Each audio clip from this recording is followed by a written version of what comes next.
Hi guys, Ashish this side. In this video, I'll show you how you can combine the Excel tables into a one table using Power Query in just a few steps. Let's open up the Excel file to see which data we are combining today. I have a file named sales data which contains sales data from January to December, and I want to combine this data into one consolidated report where I can see that how much sale has been done by a particularly salesperson. So let's see how we can do it. Please note I have converted all this data into a table going on a January 20. So it's table 1, Feb 21, table 2, March month table 3, April table 4, May table 5, table 6, table July I need to rename it table 7, August table 8. I'm just putting as a month number as a reference to see which table belongs to a particularly month. This is a table 12. So to combine all these things, I need to go to the data tab. I need to click on a from table and range. Once I click on that, Power Query editor will open it. For this files, I just want to create a connection only. Then only I want to load into an Excel. So I'll choose the option goes and load to only create connection. So this is my table 6.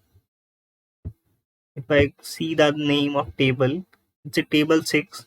So I have made few connection already. Table 1, table 2, table 3, table 4, table 5, table 6. Now we'll do the table 7. Now I'll walk you through to adding the connection only for the few months, so you'll get to know how we can do it. Again, the Power Query editor has been loaded. I'll select the option of close and load to only create connection. I'll create a connection of a 12 months. First, we need to create a connection of all the tables into a Power Query. Then we will be able to combine it in a very easy manner. So my table 6 is there, table 7 is there. Now I'm going for a table 8, data from table range, close and load to, create only connection. Now for a September month,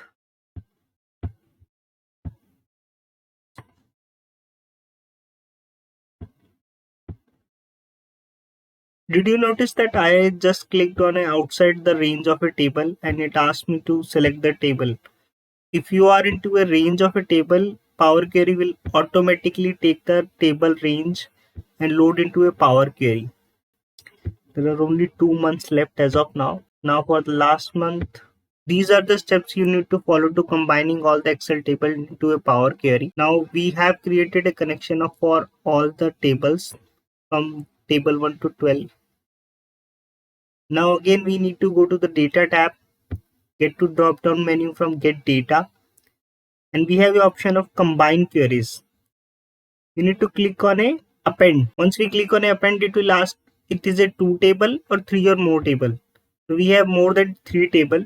I'll select all this by selecting control, table 1, table 3, table 4, table 5, table 6, table 7, table 8, table 9, table 10, table 11, table 12. I'll just click add on it. Once I click on OK, all the tables from each month will be combined into a one table. And now I can do the transformation like this is my date. I'll click on transform, date and time current. I'll click on date. It will be a date. Now I can load directly, close and load into a Excel file. You can see that from January to December, all the Excel tables has been combined. There are some errors in the data. I just created an imaginary figure, that's why it's anyways. I want a pivot table for all these people. How much sales has been done by a particularly salesperson. So I don't need to create a multiple pivot tables for each month and then combine it. This is the combination of a report and this is what we needed. That's it for the video. That's how you can combine n number of the tables into a Power Query and get the analysis in a few seconds. Thank you for watching. Kindly like and subscribe my channel.